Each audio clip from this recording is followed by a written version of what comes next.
Welcome to big bang. This is Satish. ఏపీలో ఎన్నికలు సమీపిస్తున్న వేళ టీడీపీ వైసీపీ నువ్వానేనా అంటున్నాయి. రాతయుగమే కావాలా, స్వర్ణయుగం కావాలా అంటున్నారు చంద్రబాబు. ఆళ్లగడ్డ రా కదలరా సభలో వైసీపీ టార్గెట్గా విమర్శలు గుప్పించారు చంద్రబాబు. అయితే బాబు వ్యాఖ్యలకు మంత్రి అంబటి రాంబాబు కౌంటర్ ఇచ్చారు.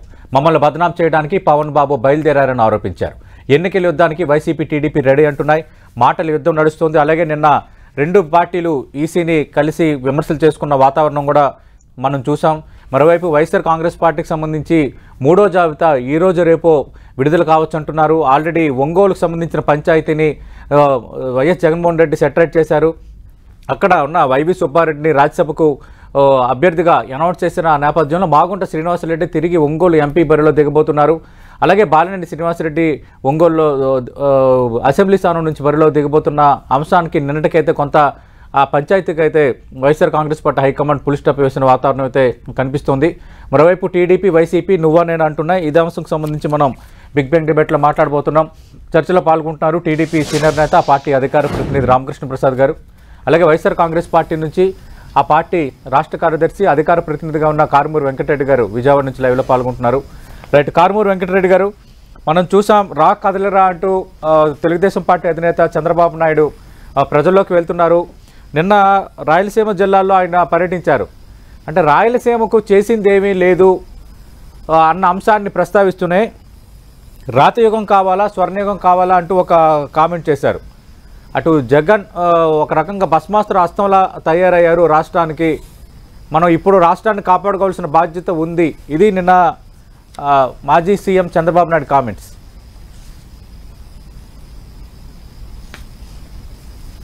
సతీష్ గారు, ముందుగా మీకు ప్యానెల్లో ఉన్న అందరికీ అట్లానే 10 టీవీ ప్రేక్షకులందరికీ నమస్కారాలు. సార్, నా వాయిస్ క్లియర్ ఉంది కదా?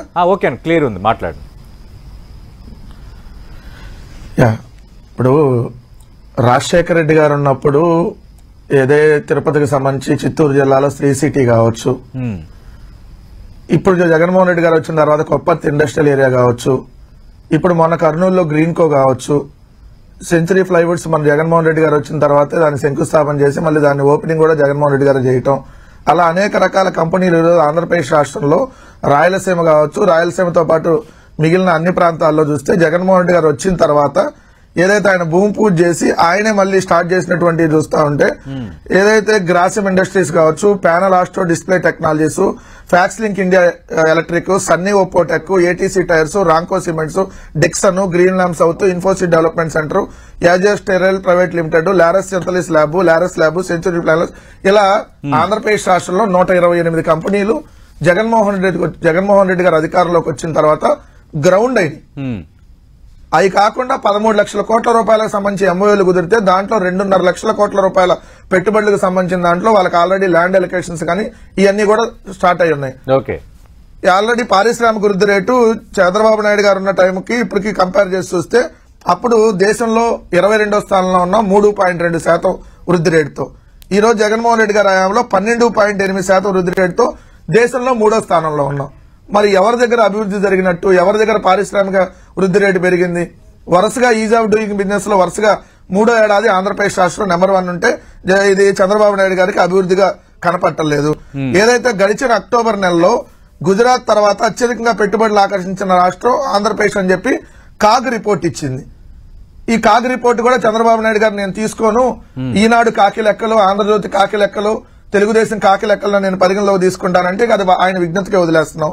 ఎంఎస్ఎం యూనిట్లు చంద్రబాబు నాయుడు గారు అధికారంలో దిగిపోయే సమయానికి 1,93,530 ఉంటే మొన్న ఆగస్టు నాటికి ఆంధ్రప్రదేశ్ రాష్ట్రంలో 5,81,152 ఎంఎస్ఎం యూనిట్లు అయినాయి. అంటే మేము అధికారంలోకి వచ్చిన జగన్మోహన్ రెడ్డి గారి 4.5 సంవత్సరాల్లో 2 సంవత్సరాలు కోవిడ్ ని పక్కన పెట్టేస్తే 3,87,000 ఎంఎస్ఎం యూనిట్లు ఆంధ్రప్రదేశ్ రాష్ట్రంలో జగన్మోహన్ రెడ్డి గారు వచ్చిన గ్రౌండ్ అయినాయి.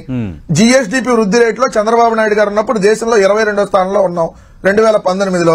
మొన్న 2021-22కి దేశంలో మొదటి స్థానంలో ఉన్నాం జీఎస్డీపీలో. సుపరిపాలన ఈ రోజు చూసుకుంటే స్కూళ్లు 17,000 స్కూళ్లు బాగు చేస్తా ఉన్నాం, 17 మెడికల్ కాలేజీలు, 20,000 కోట్ల రూపాయలతో 4 పోర్టులు, 10 ఫిషింగ్ హార్బర్లు, 6 ఫిష్ ల్యాండ్ సెంటర్లు. తలసరి ఆదాయంలో చంద్రబాబు నాయుడు గారు ఉన్నప్పుడు 17వ స్థానంలో ఉంటే ఈ రోజు 9వ స్థానానికి వచ్చాం. 15,004 గ్రామ సచివాలయాల నిర్మాణాలు జరుగుతున్నాయి, 10,700 రైతు భరోసా కేంద్రాలు, 10,700కు పైగా వైఎస్ఆర్ హెల్త్ క్లినిక్లు, 10,000కు పైగా డిజిటల్ లైబ్రరీలు, ఈ రోజు స్కూళ్లు, కాలేజీలు, హాస్పిటళ్లు, ఇవన్నీ అభివృద్ధి చేసుకుంటా ఓ పక్క 2 సంవత్సరాలు కరోనా పోయింది అంటే మా పరిపాలన ఇప్పటి వరకు 2.5 సంవత్సరాలని మనం కన్సిడర్ చేసుకోవాలి. ఈ 2.5 సంవత్సరాల్లో ఇంత మంచి చేయగలిగినటువంటి ప్రభుత్వంగా ఒక పక్క కనపడతా ఉంటే మరి చంద్రబాబు నాయుడు గారికి ఇవన్నీ కనపట్టలేదంటే వైఎస్ఆర్ కంటివేలు గాని స్కీమ్ కూడా ఆంధ్రప్రదేశ్ రాష్ట్రంలో జగన్మోహన్ రెడ్డి గారు ఉంది. ఉచితంగానే ట్రీట్మెంట్ కూడా అందిస్తాం తెలుగుదేశం వాళ్ళకి గానీ ఆ ఎల్లో మీడియాకి గానీ, లేదంటే ఇది అభివృద్ధి కాదు దీన్ని మేము అభివృద్ధిగా తీసుకోము అని అన్న వాళ్ళకి వైఎస్ఆర్ కంటివేలకు కూడా ఉందని స్పష్టంగా చెప్పదలుచుకున్నా. ఆయన రాయలసీమని రాళ్లసీమ అయిందని అంటున్నాడు. సార్ 14 ఏళ్ళు ముఖ్యమంత్రిగా ఉన్నప్పుడు రాళ్లసీమగా ఉందా లేదంటే అప్పుడు రత్నాలసీమగా అయిందా? ఇప్పుడే కొత్తగా రాయలసీమగా చంద్రబాబు నాయుడు గారికి కనపడుతుందా? ఇదే ఎయిమ్స్ ని రాయలసీమలో పెట్టమని చెప్పి కేంద్ర ప్రభుత్వం రాయలసీమకి ఇస్తే తీసుకొని వచ్చి మంగళగిరి దగ్గర పెట్టి రాయలసీమకు అన్యాయం చేసింది చంద్రబాబు నాయుడు గారు కాదా? రాయలసీమలో హైకోర్టు పెడతానంటే 4 సంవత్సరాలుగా న్యాయస్థానాలకు వెళ్లి వద్దు అన్ని అమరావతిలోనే ఉండాలి, రాయలసీమకి హైకోర్టు రావడానికి వీల్లేదని చెప్పి న్యాయస్థానాలకు వెళ్లింది ఇదే చంద్రబాబు నాయుడు గారు కాదా? ఏదైతే మేము పోతిరెడ్డిపాటి హెడ్ రెగ్యులేటర్ సామర్థ్యాన్ని 14,000 క్యూసెక్ల నుంచి 44,000 క్యూసెక్లు పెంచుతూ తీసుకుంటే కోర్టులకు వెళ్లి కేసులు వేయించింది ఇదే చిత్తూరు జిల్లా తెలుగుదేశం పార్టీ నాయకుల చేత కేసులు వేయించింది ఇదే చంద్రబాబు నాయుడు గారు కదా? ఊరక రాయటానికి 2 పత్రికలు ఉన్నాయి, చూపించడానికి 4 మీడియా ఛానళ్లు ఉన్నాయి. సో ఆ తెలుగుదేశం వాళ్ళు ఏది చెప్పినా వినేస్తారు. దానికి తోడు ఇప్పుడు కొత్తగా పవన్ కళ్యాణ్ పార్టీ వాళ్ళు కూడా చంద్రబాబు నాయుడు గారి డైరెక్షన్ లో ఉన్నారు కాబట్టి ఏం చెప్పినా వింటారని ఊరక అబద్దాలు చెప్తుంటే ఏంటి డెవలప్మెంట్? ఇది డెవలప్మెంట్ కాదు అని అంటే ఏంటి డెవలప్మెంట్? తెలుగుదేశం వాళ్ళని అడుగుతున్నా చెప్పండి. రైట్ రామకృష్ణ ప్రసాద్ గారిని అడుగుదాం. రామకృష్ణ ప్రసాద్ గారు, ఇప్పుడు నేను చెప్పిన లెక్కలు అంటే అభివృద్ధికి ప్రామాణికం ఏంటి? మేము చాలా అభివృద్ధి చేశాము, మా హయాంలో పరిశ్రమలు వచ్చాయి, ఎంఓఏలు కుదుర్చుకున్నాము, తలసరి ఆదాయంలో పర్ఫెక్ట్ గా ఉన్నాము, ఈజ్ ఆఫ్ డూయింగ్ లో పర్ఫెక్ట్ గా ఉన్నాము, అలాగే పోర్టులు నిర్మాణం చేస్తున్నాము, 17,000 స్కూళ్లు సంస్కరిస్తున్నాము, ఆ తర్వాత హెల్త్ క్లినిక్లు తీసుకొచ్చాము, సచివాలయాల డెవలప్మెంట్ చేస్తున్నాము. అంటే అభివృద్ధి అంటే ఏంటి? చేసిన అభివృద్ధి కనిపించట్లేదా ప్రతిపక్షాలకి? ఇది వైసీపీ అడుగుతున్న ప్రశ్న. నమస్కారం సతీష్ గారు, మీకు అలాగే చర్చలో పాల్గొన్న మిత్రులు వెంకటరెడ్డి గారికి, ఎన్టీవీ వీక్షకులకు కూడా. సార్ ఒకటి సతీష్ గారు, ఇక్కడ చూస్తే అభివృద్ధి అనేది కనపడాలి కదా. ఇప్పుడు వాళ్ళ కాగితాల్లో లెక్కలు చెప్పారు. నేతి బీరకాయలో నెయ్యి ఎంతో నిజమో, మైసూర్ బోండాలో మైసూర్ ఉంటుంది అనేది ఎంత నిజం, వీళ్ళ అభివృద్ధి అంత నిజం. వీళ్ళు నేతి బీరకాయలో నెయ్యి లేకపోతే నేతి బీరకాయ ఎందుకు వచ్చిందండి పేరు, లేదా మైసూర్ బోండాకి మైసూర్ కి సంబంధం లేకపోతే ఎందుకు వచ్చిందండి పేరు అనేటువంటి వితండవాదనకి పనికొస్తాయి తప్పించి ఈ రోజు అభివృద్ధి అనేది కనపడాలిగా. ఇప్పుడు వారి కాగితాల్లో లెక్కలు చెప్పారు. కాగితాల్లో ఉన్నటువంటి లెక్కలకి వాస్తవానికి గ్రౌండ్ లో ఉన్నటువంటి వాస్తవానికి మధ్యలో వ్యత్యాసాన్ని ఒకసారి పరిగణలోకి తీసుకోండి. నిరుద్యోగులకు ఉద్యోగాలు ఇచ్చామన్నారు. 5,000 రూపాయల ఉద్యోగాలను కూడా ఉద్యోగాల కింద చూపించి ఉద్యోగాలు ఇస్తామని చెప్పి ప్రచారం చేసుకుంటా ఉన్నారు. వీటిని ప్రభుత్వ ఉద్యోగులు దీన్ని నిరుద్యోగంకి చేసినటువంటి మేలుగా చిత్రీకరించుకుంటా ఉన్నారు. వీళ్ళు ఎంఎస్సీ ఎంఈల కింద చెప్పినటువంటి వాటిని సంబంధించి ఎన్ని గ్రౌండ్ అయినాయి, ఎంత ప్రొడక్ట్ వస్తా ఉంది, ఎంత ఇవన్నీ వస్తా ఉన్నాయి అనేది ఒకసారి పరిగణలోకి తీసుకోండి. ఇక ఇప్పుడు అలాగే అనంతపురానికి సంబంధించి రాయలసీమకు సంబంధించి వెంకటరెడ్డి గారు మాట్లాడారు. రాయలసీమకు సంబంధించి 30 ఏళ్ల నుంచి కూడా అక్కడ వాళ్లే ముఖ్యమంత్రులుగా ఉన్నప్పుడు అక్కడ చేసేటువంటి పనులు అక్కడ చేస్తా ఉన్నారు. అంటే కృష్ణా గుంటూరు జిల్లాలకు ఏమీ చెయ్యొద్దు అనేటువంటిది మీరు చెప్పుకోదలిసారా? మీ నాయకుడికి మళ్ళీ కక్ష కట్ట తెలిసారా ఈ ప్రాంత ప్రజల మీద, ఈ ప్రాంతం మీద? ఇదేనా మీ యొక్క సమకాలీనమైనటువంటి సమపాలలో చేసేటువంటి పరిపాలన? ఇక్కడ మనుషులు కారా? ఇక్కడేమి పెట్టేయడానికి లేదా? 1000 ఎకరాలు రాజధాని కోసం ఇస్తే దాన్ని చిత్రీకరించి దాన్ని సర్వనాశనం చేసినటువంటి వారు. రాష్ట్రంలో ఏమీ లేదు. ఏముందండి? ఈ కృష్ణా గుంటూరు జిల్లాలకు సంబంధించి ఏమిచ్చారండి? ఉన్నది తీసుకెళ్తామంటున్నారు. దేనికోసం అండి? ఏం తప్పు చేశారండి ఇక్కడ ప్రజలు? ఏం అన్యాయం చేశారండి ఇక్కడ ప్రజలు? ఏ అభివృద్ధిలో పాలు పంచుకోలేదండి ఇక్కడ ప్రజలు? ఈ రాష్ట్ర ప్రయోజనాల కోసం ప్రపంచవ్యాప్తంగా ఎక్కడున్నా సరే మేమున్నామని ముందుకు వస్తున్నారు కదా. వాళ్ళని ఎందుకండి ఈ ప్రాంతం మీద అంత కక్ష మీకు? ఏమైంది? ఇప్పుడు ఇక్కడ నుంచి తీసుకెళ్లాల్సినంత అవసరం, హైకోర్టును తీసుకెళ్లాల్సినంత అవసరం ఏముంది? ఇంకో అభివృద్ధి చేయాలంటే ఇంకో దాన్ని చేసే పని కదా. ఇప్పుడు అక్కడ తీసుకొచ్చి కార్ల ఫ్యాక్టరీని పెట్టారు చంద్రబాబు నాయుడు గారు, ఇతర పరిశ్రమలు వ్యాపింపు చేశాడు అక్కడ చంద్రబాబు నాయుడు గారు. ఇక్కడ ఇచ్చినటువంటిది ఏంటి? మేము పొలాలు ఇస్తే మాకు రాజధాని ఇచ్చారు, దాన్ని కూడా సెంటర్ లో ఉన్నాం కాబట్టి ఇచ్చారు. ఆ రాజధానిని మొక్కలు చెక్కలు చేసేసి దాన్ని నానా సర్వనాశనం చేసేసి ఈ ప్రాంతం మీద విషం కక్కారు. ఇది వాస్తవం కదా? అసలు ఒకసారి దీని మీద చర్చ పెట్టండి సార్. కృష్ణా గుంటూరు జిల్లాలకు సంబంధించి చాలా మంది చాలా రకాలుగా మాట్లాడుతా ఉన్నారు. సముద్రంలో కలిసే నీళ్లను మాకిస్తే వాటిని ఉపయోగించుకుని కేవలం విద్య ద్వారా ముందుకెళ్ళినటువంటి ప్రాంతం ఇది. ఈ రోజు 3 తరాలుగా తల్లి బిడ్డ కలిసి లేనటువంటి ప్రాంతం ఏదన్నా ఉందంటే ఈ ప్రాంతం. వలసలు వెళ్ళినటువంటి ప్రాంతం ఇది. మేము వలసలు దేనికి వెళ్ళాం? వలసలు వెళ్ళిన తర్వాత చెందినటువంటి అభివృద్ధిని ఇక్కడ అభివృద్ధిగా చూపిస్తా ఉన్నారు. ఇక్కడ అభివృద్ధి సాధించలేదు సతీష్ గారు. ఇక్కడ ఈ ప్రాంతంలో అభివృద్ధి లేదు. ఈ ప్రాంతం నుంచి వలసలెళ్లి సాధించినటువంటి దాన్ని తీసుకొచ్చి ఈ ప్రాంతంలో అభివృద్ధి చేసుకునేటువంటి ప్రయత్నం చేస్తా ఉన్నారు తప్పించి, అది కూడా కాలేజీల ద్వారానో ఇతరత్ర సేవా రంగాల ద్వారానో ఇతరత్ర సేవను ప్రోత్సహించడం ద్వారానో ఈ ప్రాంతంలో చేసినటువంటిది తప్పించి మీరేం చేశారు? విషయాన్ని కక్కుతున్నారు.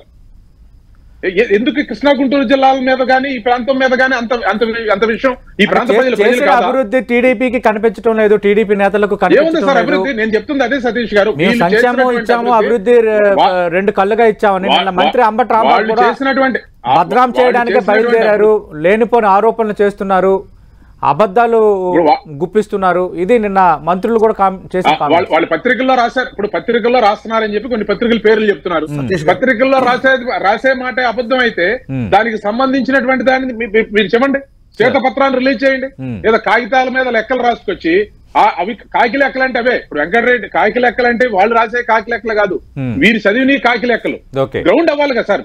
ఇప్పుడు ఏమంటే వారు చెప్పినవి ఏవి కూడా గాలిలో ఉండవు కదా, అంతరిక్షంలో లేవు కదా. మీరు నేను అందరూ భూమి మీద తిరుగుతున్నాం కదా, ఇక్కడ కనపడాలి కదా. ఇదిగో మీ ఇంటి పక్కన ఇది కనపడిందండి, ఇది ఉందండి అని చెప్పాలి కదా. ఈ రోజు ఈ రాష్ట్రానికి అప్పులు చేసినటువంటిది అప్పుల మీద ఒక కథ చెప్తారు. అప్పులు చేసినటువంటి మాట వాస్తవమే, కానీ మాది కాదు ఇదంతా గతంలో అంటారు. అభివృద్ధిలో సంబంధించి రాష్ట్రంలో ప్రగతి లేదు కదా మహానుభావ, ఇదిగో మీరంతా కూడా మీరు సాధించినటువంటి ప్రగతి ఇది, ఇక్కడ ఉన్నటువంటిది ఇది అని చెప్పంటే దానికి సమాధానం చెప్పరు. ఈ రోజు ధాన్యాన్ని కొనే దిక్కు లేక దయనీయమైనటువంటి పరిస్థితుల్లో ఉన్నారు. ఈ రోజు రాష్ట్ర వ్యాప్తంగా అందరూ ఆందోళనలో రోడ్డెక్కి కూర్చున్నారు. ఒక్కళ్ళని అడగండి, అందరూ మీరు సుఖపెట్టుంటే, మీరు బ్రహ్మాండంగా చేస్తుంటే ఏముండేది? మళ్ళీ దాన్ని తీసుకొచ్చి ప్రాంతాల వారీగా విభజించి, దాన్ని కులాల వారీగా విభజించి రకరకాల ప్రయత్నాలు చేసేటువంటి ప్రయత్నం చేశారు. నేను ఒకటే చెప్తున్నా సార్, మీ చర్చ ద్వారా నేను చెప్పదలిసింది ఒకటి, ఈ రాష్ట్రంలో అభివృద్ధి అనేది నేతి బీరకాయలో నెయ్యి అయింది. Point number 1. 2, ఈ ప్రభుత్వం ఈ ప్రాంతం మీద చూపించినటువంటి నిరాదరణ, ఈ ప్రాంతం మీద కక్కినటువంటి విషయం చాలా దారుణమైనటువంటి పరిస్థితి. ఇది రాతి యుగంలో కూడా జరగనటువంటి పరిస్థితి. ఇంకొకళ్ళు అభివృద్ధి చెందాలని కోరుకోవచ్చు, నేను బాగుండాలని కోరుకోవడంలో సప్లై సతీష్ గారు మీరు బాగుండకూడదని కోరుకోవడం చాలా అన్యాయమైనటువంటిది, అక్రమమైనటువంటిది. అదన్నా కనీసం కోరుతా ఉన్నాను. వెంకటరెడ్డి గారు చెప్పే మాటలకి చేతలకి చాలా తేడా ఉంది. నేతి బీరకాయ చందం అన్నట్టుగా ఉంది మొత్తం ఆంధ్రప్రదేశ్ ప్రభుత్వం చెప్తున్న అభివృద్ధి. ఇది రామకృష్ణ ప్రసాద్ గారు లేవనెత్తున్న అంశం. అలాగే నిన్న ఆళ్లగడ్డ సభలో చంద్రబాబు నాయుడు ఆయన చేసిన కొన్ని కామెంట్స్ కూడా నేను మీ నోటీస్ తీసుకొస్తున్నా. ప్రభుత్వ వేధింపులు భరించలేకే అమర్ రాజా జాకీ కంపెనీలు పారిపోయాయి. నేను రాష్ట్రానికి Kia, carbon, Dixon, Apollo tyres వంటి పెద్ద పెద్ద కంపెనీలు తెచ్చాము. 2019లో టీడీపీ గెలిచి ఉంటే కడప స్టీల్ ఫ్యాక్టరీ కూడా పూర్తయ్యేది. కేవలం స్టీల్ ఫ్యాక్టరీకి రిబ్బన్ కట్ చేసి వదిలేశారని. ఈ కడప స్టీల్ ఫ్యాక్టరీ కూడా ఒక సిగ్నిఫికెంట్ అంశం.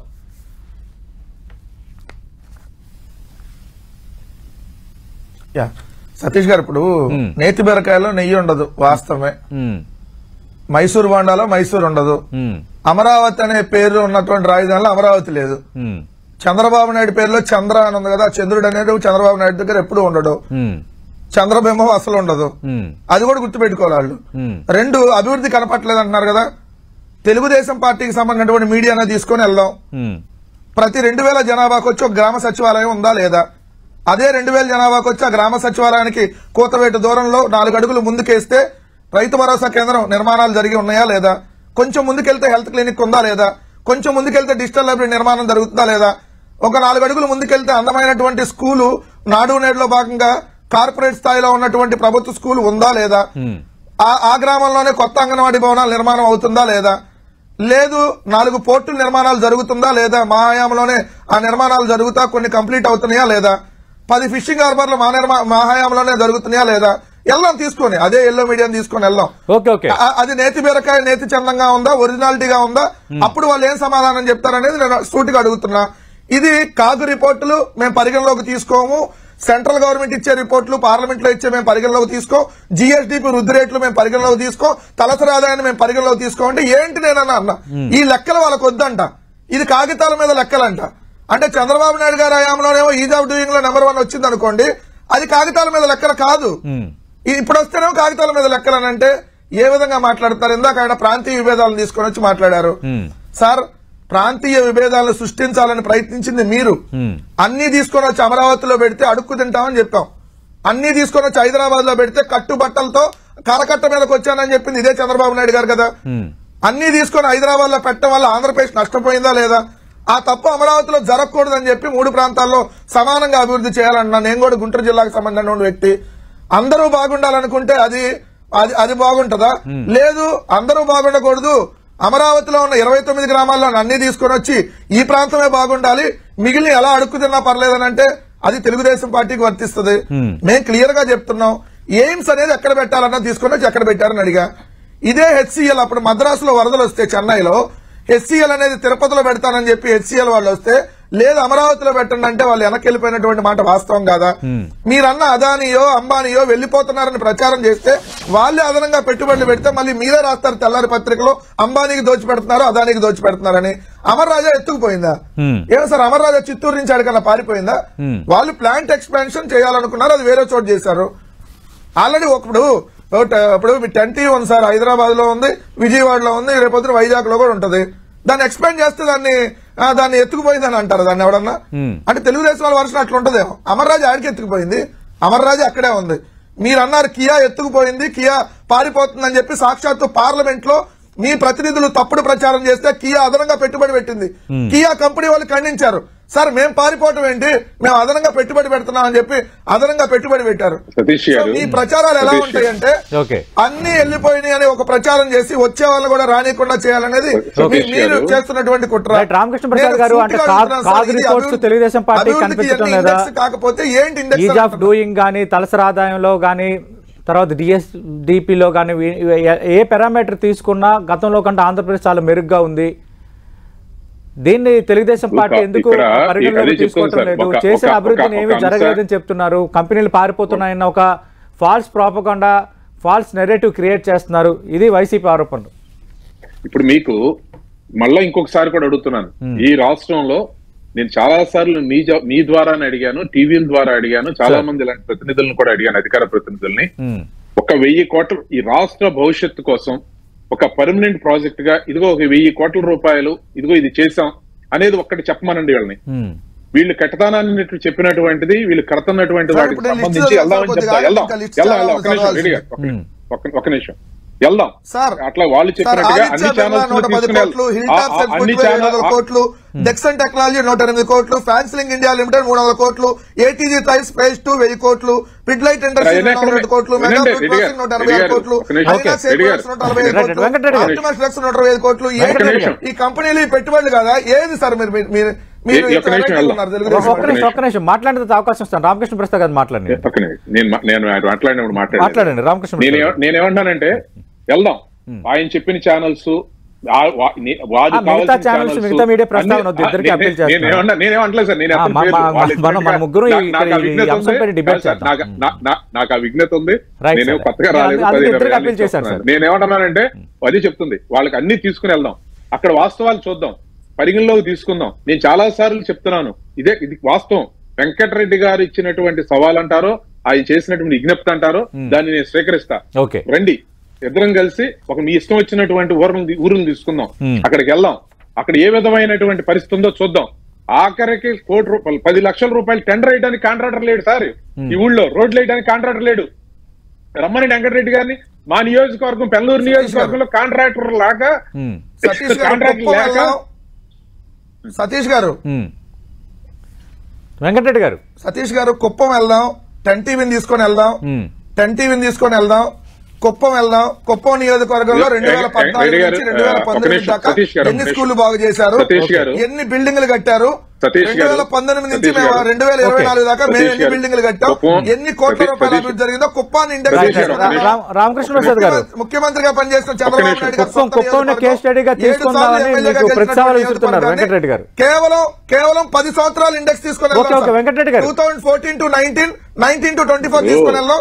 చంద్రబాబు నాయుడు గారి హయాంలో స్కూల్ ఎన్ని బాగు చేశాడు, అక్కడ చంద్రబాబు నాయుడు గారి హయాంలో ఎన్ని బిల్డింగ్లు కట్టారు, మా హయాంలో ఎన్ని బిల్డింగ్లు సవాల్ అర్థమైంది. రామకృష్ణ గారు రెస్పాండ్ అవుతారు. ఒక్క నిమిషం ఇప్పుడు ఎంత ఉంది వెంకటరెడ్డి గారు. రామకృష్ణ గారు ఇప్పుడు ఇక్కడ కుప్పం వెళ్దాం, పులివెందులు వెళ్దాం, వెంకటరెడ్డి గారి నియోజకవర్గం ఏదో మన తెలియదో అది వెళ్దాం, మా నియోజకవర్గం కూడా వెళ్దాం. దానికి ఏం కాదు, రాష్ట్రం అంటే రాష్ట్రం అంతా ఉంటుంది. నేను అనేది అది వెళ్దాం,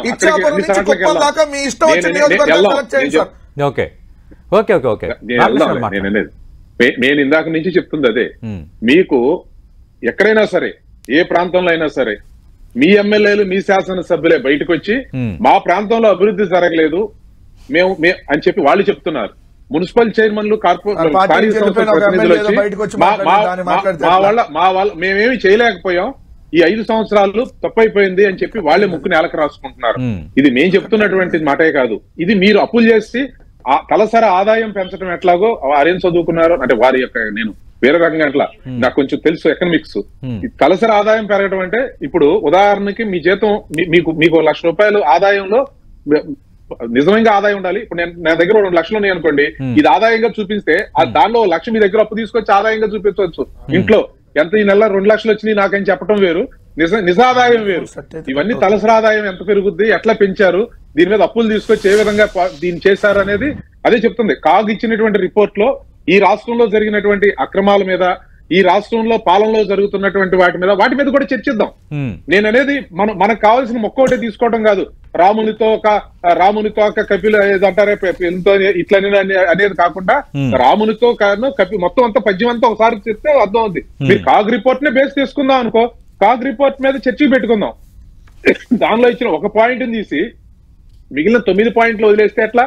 అందుకని చెప్తా ఉంది మీకు సతీష్ గారు, ఈ రాష్ట్రంలో ఈ ప్రజాస్వామ్యం మీద, వాళ్ళ పరిపాలన మీద నమ్మకం ఉంటే వాళ్ళు మాట్లాడేటువంటిది, వాళ్ళు చేసేటువంటి పాలన డిఫరెంట్ గా ఉండేది.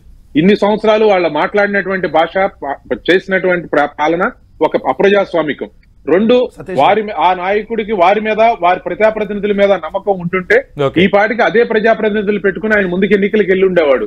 అది కాకుండా ఆయన పాలన మీద నమ్మకం లేక ప్రజాప్రతినిధుల మీద, అప్పటిదాకా స్థానికంగా ఉన్న ప్రజాప్రతినిధుల మీద తోసేసే ప్రయత్నం చేస్తా ఉన్నాడు తప్పించి, ఇప్పటికి ఆయన పాలన ఇది. ఇప్పుడు ఈయన చెప్తున్నాడు కదా, ఇచ్చాపురం నుంచి శ్రీకాకుళం, ఏదో ఇచ్చాపురం నుంచి తడదాకా ఏదో వెళ్ళామండి, ఎక్కడైనా సరే ఇదే అభివృద్ధి ఉందని. అదే అభివృద్ధి కనుక నియోజకవర్గాల వారీగా చేస్తుంటే ఈ ప్రజాప్రతినిధుల్ని మీరు తీసేసి పక్కకు పెట్టేసి వీళ్ళు పనికి మాలినాళ్ళు అసమర్థులని చెప్పి ఎందుకు తీసేస్తా ఉన్నారు? ఇచ్చాపురం నుంచి తడ వరకు ఎక్కడైనా అభివృద్ధికి సంబంధించి రావాలని సవాల్ విసురుతున్నారు. అయితే నిజంగా అంతే స్థాయిలో అభివృద్ధి జరుగుంటే ఎందుకు చాలా నియోజకవర్గాల్లో అభ్యర్థులను మారుస్తున్నారు? నిజంగా అభివృద్ధి జరుగుంటే ఎందుకు ఈ తరహా నిర్ణయాలు తీసుకుంటున్నారు? ఇది టీడీపీ అడుగుతున్న ప్రశ్న. అంటే అభ్యర్థులను మారిస్తే అభివృద్ధి జరగలేదనే తెలుగుదేశం వర్షన్ అయితే, అంటే వ్యతిరేకత ఉంది కాబట్టి అభ్యర్థులను మారుస్తున్నారు. పార్లమెంట్ కి సిద్ధా రాఘవరావు గారిని దర్శనం అయినా అభివృద్ధి చేయలేదని. అదే సార్, ఇప్పుడు నేనేమంటున్నానంటే తెలుగుదేశం పార్టీలో 2014లో పోటీ చేసినటువంటి క్యాండిడేట్లకు సీట్లు ఇవ్వకుండా మా పార్టీ నుంచి ఏదైతే వాళ్ళు తీసుకున్నటువంటి 23 మందికి ఎందుకు సీట్లు ఇచ్చారు అంటే, వాళ్ళు పనికిరాని వాళ్ళు, తెలుగుదేశం పార్టీ నుంచి పోటీ చేసిన వాళ్ళు, వైసీపీ నుంచి పోటీ చేసిన వాళ్ళే మగాళ్ళు, వాళ్ళు తప్ప ఇంకా మాకు దిక్కు లేదని ఇస్తున్నారు సీట్లు. తెలుగుదేశం నుంచి 2018లో పోటీ చేసిన 175 మందికి 2024లో ఎందుకు సీట్లు ఇవ్వట్లా అంటే, వాళ్ళు పనికిరాని వాళ్ళు అని చెప్పి మీరు సీట్ ఇవ్వట్లేదా? మా పార్టీ నుంచి వచ్చిన కోటంరెడ్డి శ్రీధర్ రెడ్డో, లేదంటే ఉండవల్లి శ్రీదేవో, ఆ మేకపాటి చంద్రశేఖర రెడ్డి గారు ఆవిడకి ఇస్తున్నారంట సీట్లు నిర్ణయం అనుకుంటున్నారు. మా దగ్గర పనికిరానటువంటి వాళ్ళు మీరు సీట్లు ఇస్తున్నారంటే దానికి అర్థం ఏంటి? ఎక్కడైనా మార్పులు చేర్పులు ఉంటాయి. 2014లో భారత పార్లమెంట్ లో 543 సీట్లకి కొత్తగా ఎన్నికైనటువంటి అభ్యర్థులు 314 మంది మొట్టమొదటిసారి పార్లమెంట్ కి ఎన్నికయ్యారు. అంటే మిగిలిన భారతదేశంలో ఉన్న అన్ని రాజకీయ పార్టీలు పాత వాళ్ళకి సీట్లు ఇవ్వకుండా 314 మందికి కొత్త వారికి సీట్లు ఇచ్చినాయి అంటే పాత వాళ్ళందరూ పనికిరానాలని అర్థమా? నేను అడుగుతున్నా, 2019లో భారత పార్లమెంట్ లో 543 సీట్లకి 300 ఎంపీలు ఫస్ట్ టైం పార్లమెంట్ కి ఎన్నికైన వాళ్ళు. అంటే ఏంటి? మిగిలిన వాళ్ళందరూ పనికిరానాలని తీసేశారా? ఎక్కడైనా కొత్త వారికి అవకాశం ఇవ్వాలి. ఒకేసారి 3 సార్లు 4 సార్లు ఎమ్మెల్యేలుగా పనిచేసిన వాళ్ళకి ఉంటారు, వాళ్ళకి సీనియర్లుగా పార్టీలో పదవులు ఇచ్చి కొత్త వారికి అవకాశం ఇవ్వాలని కొన్ని చోట్ల మార్పులు చేర్పులు ఉంటాయి. కొన్ని చోట్ల మేము ఓడిపోయినటువంటి నియోజకవర్గాల్లో ఇక్కడ మంత్రులుగా పనిచేసిన అనుభవం ఉన్న వాళ్ళని పెడితే ఖచ్చితంగా అక్కడ గెలిచి వస్తారనే దాంట్లో మార్పులు చేర్పులు ఉంటాయి. లైక్ గుంటూరు 2 కావచ్చు, లేదంటే మీరు అన్నట్టుగా కొండేపు కావచ్చు. అయినా మీరు 2 అసెంబ్లీ వెంకటరెడ్డి గారు మార్పులు చేర్పులు మీరు చేసుకోవచ్చు, టీడీపీ చేసుకోవచ్చు, జనసేన చేసుకోవచ్చు, అది మీ పార్టీ వ్యూహాల్లో భాగం. ఇక్కడ ఏంటంటే స్థాన చలనాలు చేయడం పైన కొంత ఇంట్రెస్టింగ్ గా చర్చ జరుగుతుంది. 1, 2 ఇంత భారీ సంఖ్యలో ఈ మార్పులు చేర్పులు చేయడం అంటే ఇండైరెక్ట్ గా కొంత ప్రజల్లో వ్యతిరేకత ఉందని ఒప్పుకోవటమే కదన్నది కొందరు లేవనెత్తుతున్న అంశం. సార్ ఇప్పుడు నరేంద్ర మోడీ గారు 2 సార్లు ఇక్కడ ప్రధానమంత్రి అయ్యారు. ఇప్పుడు మొన్న వాళ్ళకు 303 సీట్లు గెలిచింది, 33% దాంట్లో సిట్టింగ్లు మారుస్తున్నారు. ఎందుకు మారుస్తున్నారు? ఏం వాళ్ళకి ఎమ్మెల్యేలుగా పంపించవచ్చు ఆ రాష్ట్రాల్లో, లేదు వాళ్ళ పార్టీకి సంబంధించినటువంటి కార్యనిర్వహణలో తీసుకోవచ్చు, కొంతమంది కొత్త వారికి అవకాశం వాళ్ళని మార్చొచ్చు. ఇదే తెలుగుదేశం పార్టీ మరి కేసీఆర్ నానికి ఎందుకు సీట్ ఇవ్వట్లేదు సార్? సిట్టింగ్ ఎమ్మెల్యే కదా, ఆయన మీద వ్యతిరేకత ఉందని ఇవ్వట్లేదా మీరు? గల్లా జయదేవ్కి ఎందుకు సీట్ లేదు? ఆయన ఎందుకు వెళ్ళిపోయాడు మీ పార్టీ నుంచి, ఎందుకు పోటీ చేయనని చెప్పి తప్పుకుంటున్నాడు? మరి మీరు మీ దగ్గర ఉన్న 3 ఎంపీల్లో మీరు ఇద్దరు హుష్కాకి కదా, అంటే ఎందుకు ఇవ్వట్లేదు? మీరు మరి 2019లో పోటీ చేసిన వాళ్ళకే సీటు 2019లో పామర్ అసెంబ్లీకి మీ పార్టీ నుంచి పోటీ చేసింది ఉప్పులేటి కల్పన గారు మా పార్టీలోంచి వెళ్ళి, ఇప్పుడు ఎవరు వరరామయ్య కొడుకు ఇన్ఛార్జ్. ఎందుకు ఉప్పులేటి కల్పన గారికి మళ్ళీ మీరు సీట్ ఇవ్వట్లేదు? నేను అడుగుతున్నా. ఇదే అరకు నుంచి అంతకుముందు పోటీ చేసినటువంటి సర్వేశ్వరరావు గారు ఉన్నారు కదా, వాళ్ళ అబ్బాయి కిడారి శ్రవణ్, ఆయనకి అరకు అసెంబ్లీ ఎందుకు ఇవ్వట్లేదు? అంటే ఇదే మరి మీరు పోయినసారి పోటీ చేసిన ప్రతి ఒక్క క్యాండిడేట్ కి ఇప్పుడు మీకున్న జలీల్ కలాన్ అమ్మాయి పోటీ చేసిన విజయవాడలో, ఆ అమ్మాయికి మళ్ళీ సీట్ ఇస్తున్నారా? గుంటూరు 2లో పోయినసారి పోటీ చేసిన వాళ్ళు మీ పార్టీలో లేరు. సత్యనపల్లిలో మీరు మరి కోడెల శివప్రసాద్ కొడుకు ఎందుకు ఇవ్వకుండా పక్క పార్టీ నుంచి ఫిరాయింపు పక్క పార్టీ నుంచి వచ్చినటువంటి ఇవన్నీ సమాధానం చెప్పండి సార్. ఒక్కటి క్లియర్ గా కొన్ని చోట్ల సామాజిక వర్గాల ఈక్వేషన్ లో భాగంగా మార్పులు చేర్పులు ఉంటాయి. మేము బీసీలకు ఎక్కువ అవకాశం ఇవ్వాలనేది దాని ప్రకారం మేము మార్చుకుంటున్నాం. మేము మారిస్తే మీకు వచ్చిన ఇబ్బంది ఏంటి? రామకృష్ణ గారు రెస్పాండ్ అవ్వండి సార్. డిబేట్ మేమేమన్నామంటే మా స్లోగన్ ఎప్పుడు కూడా, ఇప్పుడు గాని అప్పుడు గాని ఏనాడైనా సరే ప్రతిపక్షం రాష్ట్రంలో ఉండకూడదు అనేటువంటి స్లోగన్ మా దగ్గర లేదు. ప్రతిపక్షానికి కూడా కొంత పాత్ర ఉండాలి, వాళ్ళకు కూడా కొంత ప్రాముఖ్యత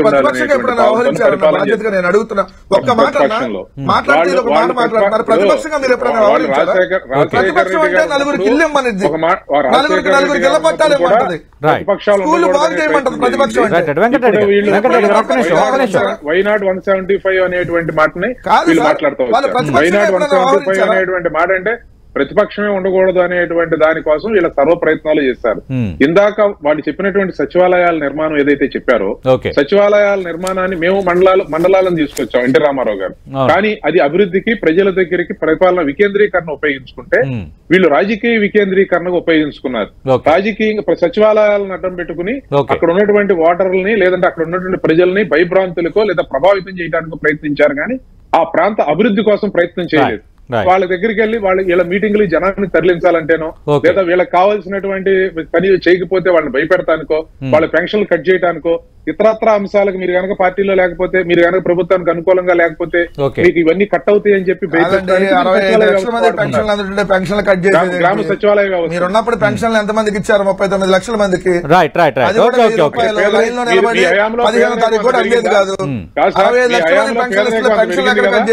ఇప్పుడు పెన్షన్ లో కాదు సతీష్ గారు ఒక్క మాట చెప్పమానండి. పెన్షన్ పేదరికం తగ్గిందని మిస్టర్ రామకృష్ణ ప్రసాద్ గారు కాదు పేదరికం తగ్గిందని చెప్పి చంద్రబాబు నాయుడు అధికారంలో ఉన్నప్పుడు 12% ఉన్న పేదరికం ఈ రోజు సగానికి తగ్గింది, 6% తగ్గింది. పెంచితే మీరు 5 సంవత్సరాల్లో మేము 2000 పెంచితే పెన్షన్ ని మీరు 5 సంవత్సరాలు మొత్తంలో కలిపినా కూడా 1000 రూపాయలు పెంచలేకపోయారు. మొదట్లోనే ఎప్పుడు పెంచారు? 3000 రూపాయలు ఎప్పుడు పెంచారు? మీరు కనీసం పెన్షన్ ఎప్పుడు పెంచారు? మీరు 1000 రూపాయలు ఎన్నికలు 2 నెలల 2000 రూపాయలు చేశారు. 1000 రూపాయలు ఎప్పుడు ఇచ్చాం? మీరు 3000 ఇచ్చింది ఎప్పుడు? ఎన్నికలు 2 నెలల ముందు. ఎవరెప్పుడు పెంచారు, ఎవరెప్పుడు చేశారు పబ్లిక్ కి అవగాహన ఉంది. వాళ్ళు డిసైడ్ చేస్తారు. మాట్లాడేది థ్యాంక్ యూ వెంకటరెడ్డి గారు, థ్యాంక్ యూ రామకృష్ణ ప్రసాద్ గారు. మనం చూస్తున్నాం ఆంధ్రప్రదేశ్ సంబంధించి ఒకవైపు రెండు పక్షాలు ఈసీని కలిసాయి, ఈసీని కంప్లైంట్స్ చేసుకున్నాయి, దానికి సంబంధించి మాట్లాడడం కొనసాగుతున్న నేపథ్యం. ఒకవైపు రా కదలరా సభలతో చంద్రబాబు నాయుడు కొంత దూకుడు ప్రదర్శిస్తున్న నేపథ్యం. ఆలగడ్డలో నిన్న పరిశ్రమలు, పారిశ్రామిక అభివృద్ధి, రాయలసీమకు వైఎస్ జగన్మోహన్ రెడ్డి హయాంలో ఏం జరిగాయన్న అంశాన్ని ప్రస్తావించారు. దానికి కౌంటర్గా వైఎస్ఆర్ కాంగ్రెస్ పార్టీ కొన్ని వివరాలని తెర ముందుకు తెస్తోంది.